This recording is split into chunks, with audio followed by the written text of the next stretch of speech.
بخاری ہو گیا. دوسرا میں آپ کی حدیث سنا تاکہ اہمیت کا اندازہ ہو جائے کہ درود پاک کی دراصل ویلیو اور اہمیت کیا ہے. ایک بار بی بی عائشہ صدیقہ رضی اللہ تعالیٰ عنہا اپنے گھر میں کچھ سی رہی تھی. رات کا آخری پہر تھا. آپ کو معلوم ہے جب لیٹ نائٹ ہو جائے تو اندھیرا بھی زیادہ ہو جاتا ہے. آج کل جو لائٹس وغیرہ ہوتی ہیں اس زمانے میں ایسا نہیں تھا, چراغ وغیرہ ہوتا ہے. بی بی عائشہ کہتی ہے کچھ سی رہی تھی اور چراغ گل ہو گیا. آپ سوچیں کتنا ڈیپ اندھیرا ہو گیا ہوگا. اب وہ کہتی ہے میرے ہاتھ سے سوئی بھی گر گئی. اب اندھیرے میں سوئی تلاش کرنا پاسبل نہیں ہے. اسی دوران میرے سرتاج صاحب معراج صلی اللہ علیہ وسلم میرے گھر تشریف لائے اور نبی پاک جیسے میرے کمرے میں داخل ہوئے پیارے آقا کے چہرے سے اتنا نور نکلا کہ میں نے اپنی گم شدہ سوئی نبی پاک کے نور کی روشنی میں تلاش کی. اللہ نے اپنے حبیب کو ایسا خدا نے بنایا. اب یہ سوئی تلاش کر لیا. بی بی عائشہ صدیقہ رضی اللہ تعالیٰ عنہا نے نبی پاک سے عرض کیا حضور آپ کتنے خوبصورت ہیں, آپ حضور کتنے حسین ہیں. پیارے آقا علیہ السلام نے بڑی کمال کی بات فرمائی. یہ زبردست میسج آتا ہے. آقا علیہ السلام نے فرمایا ہلاکت ہے اس کے لیے, یہ حدیث کا مضمون سنا رہا ہوں, ہلاکت ہے اس کے لیے کہ جو قیامت کے دن بھی میرا چہرہ نہیں دیکھ سکتی. بی بی عائشہ کا جو قیامت کے دن بھی آپ کا چہرہ نہیں دیکھ سکے گا. نبی پاک نے فرمایا کہ وہ شخص بخیل ہے, کنجوس ہے. کون کنجوس؟ فرمایا جس کے سامنے میرا ذکر ہو اور مجھ پر درود نہ پڑے قیامت کے دن میرا چہرہ بھی نہیں دیکھ سکتے.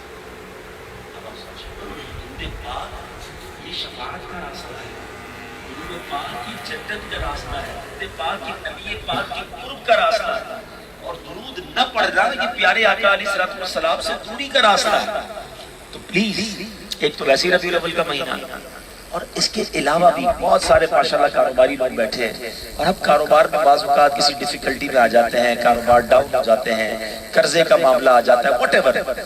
یاد رکھیں اگر آپ کسی مصیبت میں نا بیمار ہیں, پریشان ہیں, کاروبار کی مشکلات کا شکار ہیں, درود پاک کو اپنا وظیفہ بنا لیں.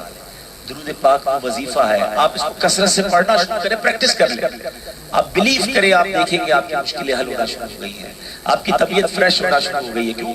ایک بار درود پاک پڑھیں 10 رحمتیں نازل ہوتی ہیں, 10 گناہ معاف ہو جاتے ہیں, 10 درجے بلند ہوتے ہیں. ہم چاہتے ہیں ہماری حفاظت رہے, ہماری ایمان کی حفاظت رہے, کوئی آفت نہ آ جائے, کوئی چوری نہ ہو جائے, معاذ اللہ کوئی آگ نہ لگ جائے. سبحان اللہ, جب اللہ کی رحمت برس رہی ہوگی تو کدھر سے مشکل آئے گی. دکان پہ بیٹھے ہیں درود پڑھیں, گھر سے نکل رہے ہیں درود پڑھیں, گھر جا رہے ہیں درود پڑھیں. کتنی دیر لگتی ہے درود پڑھنے؟ الصلاۃ والسلام علیک یا رسول اللہ. کتنے مختصر درود پاک ہیں, پڑھتے رہے پڑھتے رہے. وہ سوشل میڈیا پہ بیٹھے ہوتے ہیں, جیسے ہی فارغ ہوتے نا کوئی کام نہیں ہوتا. اب ہمارا کام کیا ہوتا ہے, موبائل نکالا اور اس میں اب کیا کر رہے ہیں کچھ نہیں پتا, ٹائم پاس کر رہے ہیں. یار اتنا آسان ہے ہمارا ٹائم, اتنا فارغ ہے ہمارا ٹائم کہ ہم یوں ضائع کرتے ہیں. حالانکہ اسی ٹائم سے ہم جنت کما سکتے ہیں, اسی ٹائم سے ہم ڈھیروں نیکیاں کما سکتے ہیں. ذرا مل کر کہیے سارے سبحان اللہ. اب کہیے الحمدللہ, اب کہیے اللہ اکبر. کتنی دیر لگی؟ 30 سیکنڈ. 30 سیکنڈ میں آپ نے کیا کمایا آپ کو بتایا. فرنیچر مارکیٹ کے ہو سکتا ہے بڑے بڑے اونرز یا شو رومز کے بیٹھے ہوں. میں آپ سے پوچھتا ہوں بتائیے آپ 30 سیکنڈ میں کتنے پیسے بنا لیتے ہیں اپنے کاروبار میں؟ کبھی ویسے موقع ملے نا تو کیلکولیشن کیجیے گا کہ اگر کوئی شخص مہینے کے 10 لاکھ کماتا ہے تو وہ روز کے کتنے کماتا ہے. اب روز کے اتنے کماتا ہے تو پر گھنٹہ کتنا کماتا ہے, پر گھنٹے کو منٹ پہ لے آئیے تو بہت تھوڑے پیسے بن جائیں گے. 10 لاکھ کمانے والے کے بھی روپیز میں آ جائے گا. مگر میرے رب کی مہربانی دیکھو, جو ایک بار سبحان اللہ کہے اس کے لیے جنت میں درخت لگا دیا جاتا ہے. ایک بار الحمدللہ کہے جنت میں درخت لگ جاتا ہے. ایک بار اللہ اکبر کہے جنت میں درخت لگ جاتا ہے. یہ تو کمال ہو گیا نا کہ میں جیسی فارغ, کوئی گاہک نہیں آ رہا, کوئی کام نہیں ہے, نکالی تسبیح سبحان اللہ سبحان اللہ سبحان اللہ, ایک تسبیح سبحان اللہ پڑھ لی, الحمدللہ پڑھ لی, اللہ اکبر پڑھ لی, درود پاک پڑھ لیا, کچھ نہیں کیا سارے دن. گھر جاتے وقت یہ تو تسلی ہوگی کہ بہت ساری نیکیاں کما کر آیا, فارغ نہیں بیٹھا, ضائع نہیں کیا وقت. تو اپنے وقت کو قیمتی سمجھیں, یہ ایک ایک سانس قیمتی ہے. میں نے اور آپ نے دنیا سے جانا ہے. ایک بار نبی پاک علیہ السلام نے صحابہ کرام سے ارشاد فرمایا کہ مرنے کے بعد نیک بھی پچھتائیں گے اور گناہگار بھی پچھتائیں گے. صحابہ نے کہا حضور گناہگار پچھتائیں گے یہ تو سمجھ آتا ہے کہ گناہ کیے ہوں گے، خطائیں کی ہوں گی، مار پڑ رہی ہوگی، وہ توبہ کر رہے ہوں، پریشان ہو رہے ہوں گے، نیک کیوں پچھتائے گا؟ حدیث کا مضمون پیارے آقا نے فرمایا نیک اس لیے پچھتائے گا کہ اس کو یہ وہاں جا کر پتا چلے گا کہ میں نے وہ وقت ضائع کیوں کیا، اتنا ثواب ہے اللہ کے ذکر کا، اتنا ثواب ہے 2 رکعت نفل پڑھنے کا، اتنا ثواب ہے تلاوت قرآن کا۔ مرنے کے بعد انسان اللہ سے عرض کرے گا مولا ایک بار واپس بھیج دے، ایک بار سبحان اللہ پڑھ 2 رکعت نفل پڑھ لوں، اے اللہ ایک بار واپس بھیج دے۔ جب چانس نہیں ملے گا، مولا علی کرم اللہ تعالی وجہ کریم کا بڑا پیارا ایک قول ہے، آپ فرماتے آج عمل کا دن ہے، کل جزا کا دن ہوگا۔ کل عمل کا دن نہیں ہوگا، today is the time of action and tomorrow is the time of accountability۔ وہاں حساب ہوگا، وہاں عمل نہیں ہوگا، آج عمل ہے۔ عمل کے دنوں میں ہم وقت ضائع کر رہے ہیں۔ اتنی بڑی نعمت ہے جب تک میری اور آپ کی سانسیں جاری ہے نا، پڑھتے جاؤ، نیکیاں کرتے جاؤ، اور یہ مہینہ ہے درود پڑھنے کا۔ تو میں امید کروں انشاءاللہ آج میلاد کے اس اجتماع میں آئے ہیں، میں بھی نیت کروں، آپ بھی نیت کریں، اپنے ساتھ تسبیح رکھا کریں۔ تسبیح جو ہے نا یہ زبان کی لگام ہے، یاد رکھیے آپ نے، بلکہ اگر آپ ذہن بن جائے نا کہ میں نے روزانہ 1000 بار درود پاک پڑھنے ہیں، 1000 بار درود پاک کی فضیلت پتہ ہے کیا ہے؟ اللہ کے حبیب صلی اللہ علیہ وسلم فرماتے ہیں جس کا مضمون ہے جو روزانہ 1000 بار درود پاک پڑھے مرے گا نہیں جب تک جنت میں اپنی جگہ نہ دیکھ لے۔ یار 1000 بار میں دیر کتنی لگتی ہے؟ 15 منٹ، 20 منٹ، بتائیے نا۔ تو آپ جیب میں بھی تسبیح رکھیں، اپنے آفس کی ٹیبل پہ ایک اور تسبیح رکھیں، تاکہ تسبیح پڑھی ہوگی نا آپ اٹھا کے پڑھنا شروع کر دیں گے، آپ کو یاد آ جائے گا، ریمائنڈ ہو جائے گا۔ اللہ مجھے بھی ذہن دے، آپ کو بھی دے۔ آئیے مل کر محبت کے ساتھ درود پاک پڑھ لیں، صلو علی الحبیب صلی اللہ تعالی علی محمد صلی اللہ علیہ وسلم۔ چونکہ ہم مجھے اندازہ بھی ہے کاروبار کا دن ہے اور آپ اپنے بزنس سے اٹھ کر آئے ہیں، تو بہت لانگ ظاہر ہم نہیں بیٹھ سکیں گے، مختصری بات کروں گا۔ پیارے آقا صلی اللہ تعالی علیہ وسلم کی چونکہ میلاد کا مہینہ ہے اور اس مہینے میں نبی پاک کے اوصاف سنتے ہیں، پیارے آقا کے کمالات سنتے ہیں، نبی پاک کی زندگی کے مختلف چیپٹرز ہیں، مختلف واقعات ہیں، مگر آج میں جس طرف توجہ دلانا چاہتا ہوں اس پر نارملی کم بات ہوتی ہے۔ پیارے آقا علیہ السلام کو اللہ نے بے شمار کمالات عطا فرمائے اور ایسے ایسے معجزات دیے، ایسی ایسی اسپرچول پاورز دی، روحانی طاقتیں دی کہ آج بھی سنے تو ایمان بھی تازہ ہوتا ہے، عقل بھی حیران ہو جاتی ہے کہ اللہ نے اپنے حبیب کو کیسا نوازا۔ نبی پاک زمین پر کھڑے ہو کر اشارہ کریں تو چاند دو ٹکڑے ہو جائے، دعا فرمائیں تو سورج واپس پلٹ آئے، آقا دعا فرمائیں تو بارش ہو جائے، نبی پاک دعا فرمائیں تو بارش ہو جائے۔ اس کے علاوہ نبی پاک کے ایسے ایسے کمالات ہیں، معجزات ہیں کہ آج بھی سنیں تو عقل حیران ہو جاتی ہے۔ مگر آج ہم نبی پاک کی اسپرچول پاور کی طرف نہیں بلکہ پیارے آقا کی فزیکل پاور پر بات کریں گے۔ فزیکل پاور کہتے ہیں انسان کی اپنی جسمانی طاقت۔ آج کل لوگ بڑا دور چلا ہوا ہے جم کا اور باڈی بلڈنگ کا اور اپنی باڈی بنانے کا، لیکن بعض اوقات جب انسان کے پاس طاقت آ جاتی ہے نا، قوت والا ہو جاتا ہے، بڑا فائٹر ہو جاتا ہے، تو اب وہ سامنے والے کو بڑا ڈاؤن اور حقیر سمجھنے لگتا ہے۔ سوال یہ ہے ہم یہ تو سنتے ہیں سب سے اولا والا ہمارا نبی، سب سے بالا والا ہمارا نبی، کیا فزیکل پاور میں بھی نبی پاک سب سے اعلیٰ تھے؟ کیا جسمانی طاقت میں بھی رب نے انہیں نوازا تھا؟ 2-3 واقعات۔ غزوہ خندق کا موقع تھا۔ غزوہ خندق اسلامی تاریخ کا وہ واقعہ ہے کہ یہ سب سے پہلے انوینشن تھی مسلمانوں کی، آج سے پہلے جنگ اس طرح نہیں لڑی گئی تھی، یہ خندق نہیں کھودی جاتی تھی، یہ آئیڈیا تھا حضرت سلمان فارسی رضی اللہ عنہ، انہوں نے نبی پاک کو مشورہ دیا کہ حضور کفار حملہ کرنے آ رہے ہیں، طریقہ یہ کرتے ہیں کہ بیچ میں ایک خندق کھودتے ہیں، ٹنل جس کو کہتے ہیں، اور اس میں آگ لگا لیتے ہیں، اتنی بڑی خندق ہو کہ گھوڑا بھی کراس نہ کر سکے، اور اس سے ہم سیکیور ہو جائیں گے، یہ باہر رہیں گے اور ہم اندر ہو جائیں گے۔ بہرحال یہ خندق کا جو مارکا تھا اس زمانے میں ایسا تو تھا نہیں، ہمیں تو بلڈنگ بنانی ہوتی ہے، ٹھیکیدار کو بلاتے ہیں، کہتے ہیں ہاں بھائی کانٹریکٹ کرو، کتنے میں بناؤ گے، کتنے دن میں بناؤ گے، اور ہم گھر میں سوئے ہوتے ہیں۔ وہ دور نہیں تھا، صحابہ کرام سارے کدالے لے کر، سارے اوزار لے کر سب شروع ہو گئے خندق کھودنے کے لیے۔ اچھا مزدور آپ ماشاءاللہ یا مزدور آپ کے بھی کام کرتے ہوں گے، اللہ ہمارے مزدور بھائیوں کی خیر فرمائے جو حلال کماتے ہیں اور واقعی بڑی محنت کرتے ہیں بعض اوقات۔ تو یہ آپ نے دیکھا ہوگا جب مزدور کھانا کھاتا ہے نا تو ماشاءاللہ ہم جیسے لوگوں سے زیادہ ہی ماشاءاللہ اس کی خوراک ہوتی ہے، وہ تگڑا آدمی ہوتا ہے، وہ محنت کرتا ہے، اس کو بھوک بھی زیادہ لگتی ہے۔ اب ذرا وہاں کانٹرڈکشن دیکھیں کہ وہاں خندق کھودنی ہے اور کھانے کو کچھ نہیں ہے۔ ایک صحابی رسول کدال ماری جا رہے ہیں، ایک بار نڈھال ہو گئے، نبی پاک کے پاس آئے، کہتے ہیں حضور بہت بھوک لگی ہے، اپنا کرتا اٹھایا، دکھایا کہ حضور پیٹ پہ پتھر بندھا ہوا ہے، نبی پاک علیہ السلام نے کیا کیا؟ آقا نے اپنا کرتا اٹھایا تو نبی پاک کے پیٹ پر 2 پتھر بندھے ہوئے تھے۔ کونین کے والی ہیں، رب کے حبیب ہیں، مگر بھوک کا عالم یہ ہے، صبر کا عالم یہ ہے۔ میں تھوڑا سا یہاں رک جاتا ہوں، 1-2 باتیں کرتا ہوں۔ وہ لوگ پیٹ پر پتھر باندھ کر دین کی خدمت کرتے تھے، بھوکے رہ کر بھی اللہ کی رضا پر راضی رہتے تھے۔ آج ہمارے فریج بھرے ہیں، کبرز بھری ہیں، جیبیں بھری ہیں، مگر زبان پر شکر نہیں ہے۔ بات کرو کسی سے کیا حال ہے، اگلا کہے اللہ کا بہت شکر ہے، اللہ نے کروڑوں سے اچھا بنایا ہے، بہت نوازا ہے۔ یہ سننے کو نہیں ملتا۔ بہت برا حال ہے جناب، بالکل کاروبار ڈاؤن ہے، بہت پریشانی ہے، جینا مشکل ہو گیا ہے، سمجھ نہیں آ رہی لائف کیسے گزاریں۔ اچھا دوپہر کا کھانا کھایا تھا؟ ہاں وہ تو ناشتہ بھی کیا تھا۔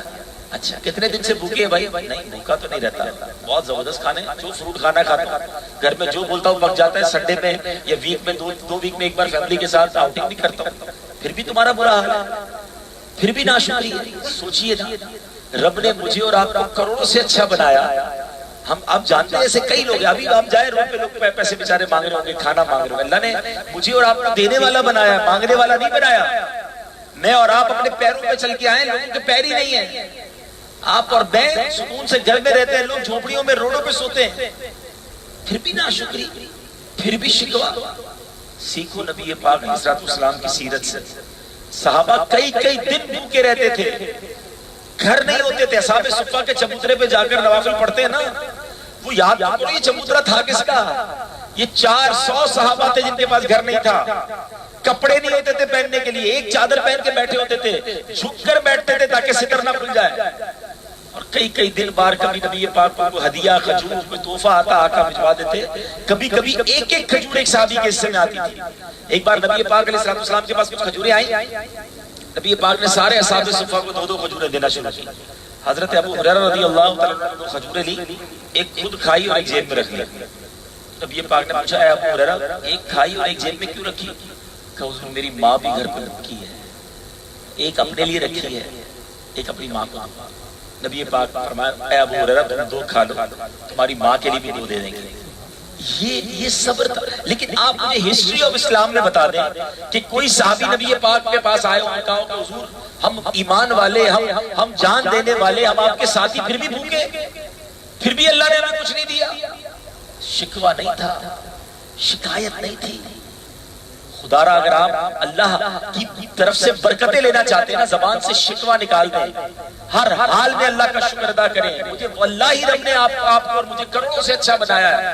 خواب دیکھ رہے لوگ ہم میری اور آپ جیسی زندگی گزارنے کا، پھر بھی شکوہ، پھر بھی شکایت۔ قرآن میں رب کا وعدہ ہے، لَإِن شَكَرْتُمْ لَأَزِيدَنَّكُمْ، تم میرا شکر ادا کرو میں تمہیں اور عطا کروں گا۔ ہم کہتے ہیں مال کام صحیح نہیں ہو رہا، شکر تو ادا کرو، کہو تو صحیح رب نے مجھے کروڑوں سے اچھا بنا، جس حال میں رکھا بہترین رکھا۔ کبھی کے دن بڑے ہوتے ہیں، کبھی کی راتیں بڑی ہوتی ہیں، ہر حال میں۔ اور پھر چھوٹی سی تکلیف آئے تو اتنا واویلا، ایک لاس ہو جائے، موٹر سائیکل گم ہو جائے، موبائل گم ہو جائے، کبھی کوئی مال خراب آ جائے، ساری مارکیٹ کو بتائیں گے میرا موبائل چوری ہو گیا، میری گاڑی خراب ہو گئی، میری موٹر سائیکل چھن گئی، میرے بندے سے بینک میں 50,000 روپے چھین لیے۔ نو ڈاؤٹ یہ آفت ہے، لیکن کبھی آپ نے ایک ساتھ 10 لاکھ کمایا وہ کسی کو بتائے؟ کبھی بڑا زبردست کاروبار ہوا اس کی اطلاع دی کسی کو؟ شکوے ہی کرنے ہیں، شکایت ہی کرنی ہے۔ اللہ نے بہت بار بہت نوازا، کبھی آزمائش آ جاتی ہے، اور نیک لوگ، اللہ کے پسندیدہ لوگ آزمائش پر ثابت قدم رہتے ہیں۔ ایک پتھر باندھ کر آئے صحابی، نبی پاک علیہ السلام نے کرتا اٹھایا، 2 پتھر بندے۔ اچھا اب کیا ہوا؟ اس حالت میں خندق کھودی جا رہی ہے۔ اب نبی پاک علیہ السلام کے پاس صحابی رسول آئے، ہوا یہ کہ پتھر کھودتے چٹان آ گئی ہے، اور وہ کانکریٹ کی، جیسے آج کل کانکریٹ کا کوئی پتھر آ جائے اس کے لیے ڈرلر ہی چاہیے ہوتا ہے، بڑی مشین چاہیے ہوتی ہے، کانکریٹ کی پتھر آ گئی ہے بھائی۔ سب صحابہ نے ٹرائی کر لیا، حضور وہ چٹان نہیں ٹوٹ رہی ہے۔ نبی پاک کے پیٹ پر 2 پتھر بندھے ہوئے، پیارے آقا تشریف لائے، بسم اللہ الرحمن الرحیم پڑھا، اور کدال ایک بار مارا اور اس پوری چٹان کو ریزہ ریزہ کر دیا۔ ایسے بازو کی قوت بلا ہے، ایسی طاقت رب نے اپنے حبیب کو عطا فرمائی۔ صرف ایک بار ایسا نہیں ہوا، ایک پہلوان تھا پورے عرب میں، اس کو کہتے تھے رکانہ۔ رکانہ جو ہے وہ اپنے دور کا اتنا بڑا پہلوان تھا، آج کے دور میں جس کو آپ ہیوی ویٹ چیمپئن کہہ لیں، کوئی عرب کا پہلوان اس کی پیٹھ زمین پر نہیں لگا سکا تھا. نبی پاک سب کے پاس جاتے تھے, قبیلے جاتے تھے, علاقے جاتے تھے اسلام کی دعوت دینے. رکانہ پہلوان بھی سامنے آ گیا. نبی پاک علیہ السلام نے رکانہ سے کہا, اے رکانہ ایمان لے. واقعے کا خلاصہ پیش کر. پہلوان ہوتا ہے, ان کی سوچ بھی عجیب ہوتی ہے. کہتے ہیں میں تو جب آپ کو اللہ کا نبی مانوں گا مجھے ذرا کشتی میں پچھاڑ کر بتا دیں. اللہ کے نبی مبلغ اعظم ہے, وہ پہلوان ہے. کہتا ہے آج تک عرب میں کوئی پہلوان میری پیٹھ زمین میں نہیں لگا سکتا. آپ مجھے گرا دیں, مجھے چت کر دیں, میں ایمان لے آؤں گا. نبی پاک نے فرمایا مجھے قبول ہے. اب یہ چیلنج آیا, پیارے آقا نے قبول کیا. اب سوچے کیا ماحول بنا ہوگا, کیسے لوگ جمع ہوئے ہوں گے. دونوں آمنے سامنے آئے. نبی پاک نے اس سے ہاتھ ملایا, ہاتھ ملا کر اس کو اٹھا کر ایک ہی باری میں پٹک دیا. اس کو موقع ہی نہیں ملا, وہ شوق کا بکا رہ گیا. کہتا نہیں ایک بار اور, مجھے سمجھ نہیں ہوا کیا میرے ساتھ. پیارے آقا نے پھر ہاتھ ملایا, پھر اٹھا کے پٹک دیا. کہنے ایک بار اور. نبی پاک نے پھر اٹھایا, پھر پٹک دیا. وہ کہتا ہے میں مانتا ہوں آپ اللہ کے سچے نبی ہیں. یہ طاقت دنیا میں نے کسی اور کے اندر نہیں دیکھی. میں وہ پہلوان ہوں جس کو کبھی کوئی نہیں پچھاڑ سکا. آپ نے 3 بار اٹھا کے مجھے پٹک دیا. تھوڑے عرصے بعد یزید بن رکانہ, یہ رکانہ پہلوان کا بیٹا, پہلوان کے بیٹے بھی پہلوان ہی ہوتے ہیں, نبی پاک کی بارگاہ میں آیا 300 بکریاں لے کر. کہ حضور میں آپ پر جب ایمان لاؤں گا, آپ کو اللہ کا سچا نبی جب مانوں گا, جب آپ مجھے بھی کشتی میں ہرا دیں.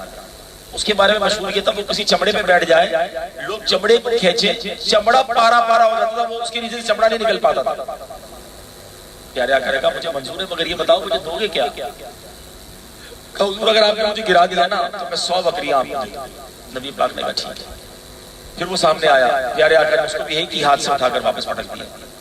اس نے 100 بکریاں دی. کہتا ہے ایک اور بار, اب کی بار مجھے گرا کے دکھائیں. کچھ لوگوں کا ویسے یہ جملہ مشہور ہوتا ہے, اب کی بار مار کے دیکھیں. بہرحال نبی پاک نے اٹھایا, پھر گرا دیا. اس نے پھر 100 بکریاں دے دی. تیسری بار بھی ایسا ہی, اس نے 100 بکریاں دی. کہتا میں مان گیا اب اللہ کے نبی, اللہ نے آپ کو یہ جو طاقت دی ہے یہ کسی اور کے پاس نہیں. نبی پاک نے اسے 300 بکریاں واپس لوٹا دی. میں یہ واقعات کیوں سنا رہا ہوں؟ What is the reason behind this? اس کی وجہ ہے اللہ نے اپنے حبیب علیہ السلام کو اسپرچول پاور کے ساتھ ساتھ, روحانی طاقت کے ساتھ ساتھ جسمانی طاقت بھی عطا فرمائی. اللہ نے اپنے حبیب علیہ السلام کو عرش پر بلا کر اپنا مہمان بھی بنایا. ملائکہ کے ذریعے درود و سلام کے گجرے بھی بھجوائے. محبوب کی شان قرآن میں بیان کی. کہیں یاسین کہا, کہیں طٰہٰ کہا, کہیں رحمت للعالمین کہا, کہیں سراج منیر کہا. اب میں بتا رہا یہ چاروں کی سٹیٹس کیلیبر کیا ہے, مرتبہ کیا ہے, اور اب انداز کیا ہے. انسان نارملی جو اپنے آپ پر فخر کرتا ہے نا, وہ چند چیزوں کی وجہ سے کرتا ہے. اقتدار ہو, طاقت ہو, خوبصورتی ہو, آقا جیسا حسین دنیا میں کون آیا ہے, مالدار ہو. نبی پاک کو رب نے سارے خزانوں کی چابیاں عطا فرما دی. مگر اس کے باوجود ہمبلنس, عاجزی کا عالم یہ ہے کہ میرے آقا علیہ السلام کے پاس حبشی غلام آتے, آ کر کہتے حضور ہمارے گھر پر آپ کی دعوت ہے, آپ آئیں گے. اور حضور گھر پہ پرانی چربی ہے, تھوڑی کھجوریں ہیں, مینیو بھی بتا دیا. نبی پاک ان کے گھر بھی جاتے, اپنے غلاموں کو اپنے ساتھ بٹھا کر کھانا کھلاتے. پیارے آقا علیہ السلام اپنی سواری پر اپنے غلاموں کو بٹھاتے ہیں. اور کبھی کبھی ایسا بھی ہوا کہ نبی پاک علیہ السلام کبھی کمرے سے باہر آئے تو صحابہ کھڑے ہو گئے. آقا علیہ السلام نے فرمایا کھڑے نہ ہوا کرو, میری آمد پر کھڑے نہ ہوا کرو, میں بھی تمہاری طرح کا ایک شخص ہوں, میں ممتاز نہیں رہنا چاہتا. اللہ اکبر. ایک بار پیارے آقا کے جوتے کا تسمہ وہ کھل گیا. ایک صحابی نے کہا میں باندھ دیتا ہوں, سعادت تھی ان کے لیے. کہتے نہیں مجھے پتا ہے تم باندھ دو گے, مگر میں اپنے کام خود کرنا پسند کرتا. حدیث کے خلاصے ہیں یہ سارے.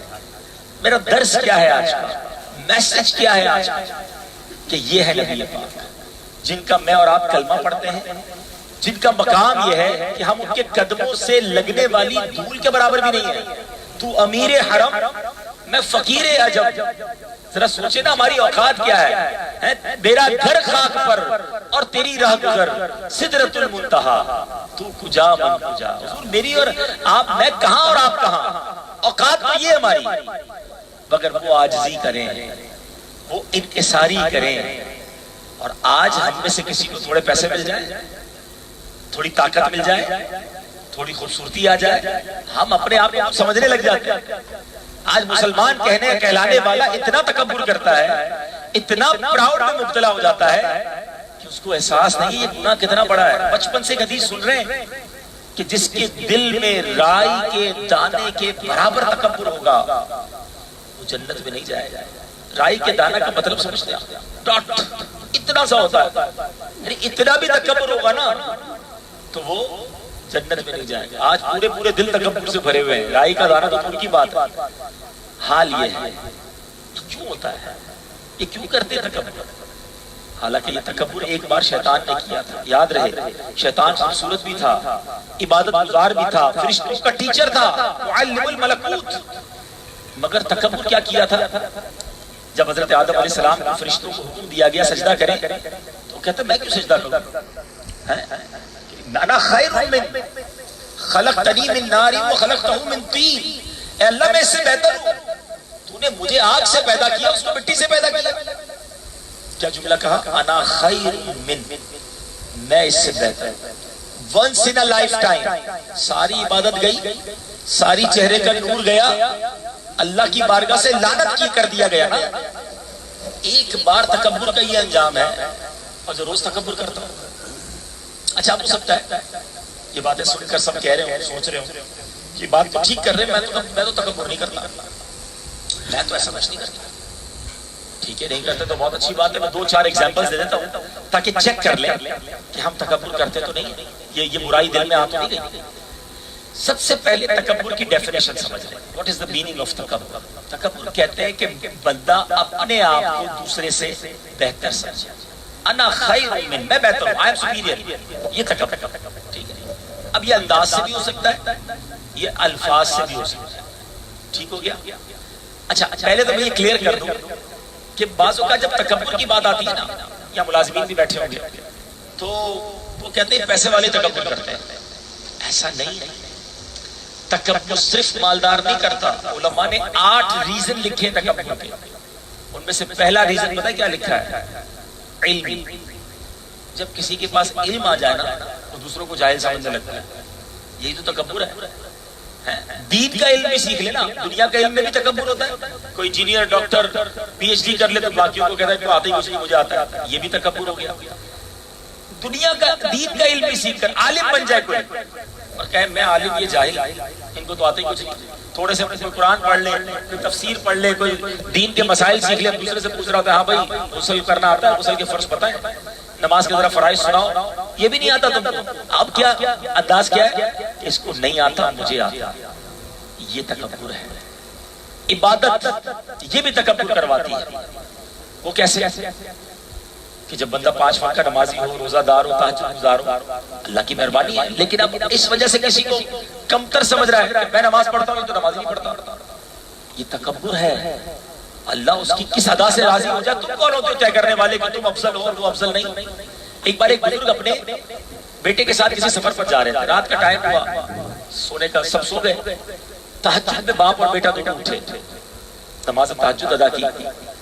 اب بیٹا اپنے والد سے کہتا ہے ابا جان یہ سارے کیسے لوگ ہیں، ساری سو رہے ہیں کوئی نہیں اٹھا۔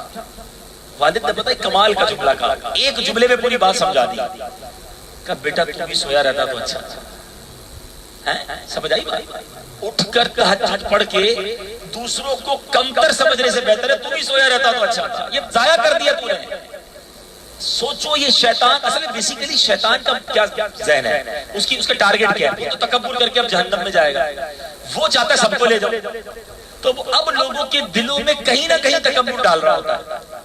اب باری آتی ہے مال کی، تیسرے نمبر پہ مالدار کی تکبر کی باری آتی ہے۔ پھر حسن خوبصورت کوئی ہوتا ہے وہ کہتا ہے میرے رنگ گورا، میں خوبصورت، اس کا دیکھو سانولا سا رنگ ہے کیسا دکھتا ہے، تکبر۔ طاقت یہ تکبر لاتی ہے، اقتدار یہ تکبر لاتا ہے۔ جو مالدار ہوتا ہے، اب سوال ہے میرا آپ سے، اب میں 2-4 صرف ایگزامپل دے کر بات کو کنکلوڈ کرتا ہوں کہ اب چیک یہ کر رہے ہیں کہ میں اور آپ تکبر کرتے ہیں کہ نہیں۔ تکبر کی ایک نشانی کہ جب بندہ کہیں جائے تو یہ سوچے کہ میرے استقبال میں سب کھڑے ہونے چاہیے، کھڑے نہ ہونا تو یہ کیوں نہیں کھڑے ہوئے، میں ان سے بہتر ہوں، یہی تو تکبر ہے کہ میں اپنے آپ کو بہتر سمجھوں۔ اچھا میں کہیں جاؤں تو لوگ مجھے سلام کریں، میں کیوں سلام کروں؟ میں بڑا ہوں، ملازم مجھے سلام کرے، میرے فیملی کے لوگ مجھے سلام کریں، دوست مجھے، میں بڑا ہوں، یہ سلام لے پہلے، یہ بھی تکبر کی ایک نشانی ہے۔ نبی پاک کی سنت ہے سب کو سلام پہل فرمانا۔ اتنی بڑا مرتبہ ہوتے ہوئے صحابہ کرام کے بارے میں آتا ہے، پلان کر کے جاتے تھے کہ یار جب بھی جاتے ہیں نبی پاک کی سلام پہلے کہہ دیتے ہیں، اس بار ہم نے جانا ہے، ہم نے پہلے سلام کہنا ہے۔ صحابہ جاتے مگر کہتے جتنی بار کوشش کرتے اس سے پہلے کہ ہم سلام عرض کرتے پیارے آقا ہی سلام پہلے شاد فرمانا۔ وہ رب کے حبیب ہیں، سب کو سلام کریں، ہم کہ میں کیوں سلام کروں، وہ سلام کریں۔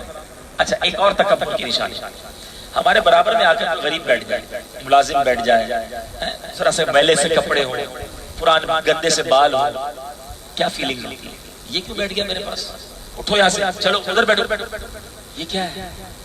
یعنی آپ نے اپنے آپ کو اس سے برتر سمجھا نا، یہی تو تکبر ہے۔ بنی اسرائیل میں ایک شخص تھا، اتنی اللہ کی عبادت کی کہ وہ جدھر جاتا تھا نا اس کے ساتھ ایک بادل بھی جاتا تھا، سایہ کرتا تھا۔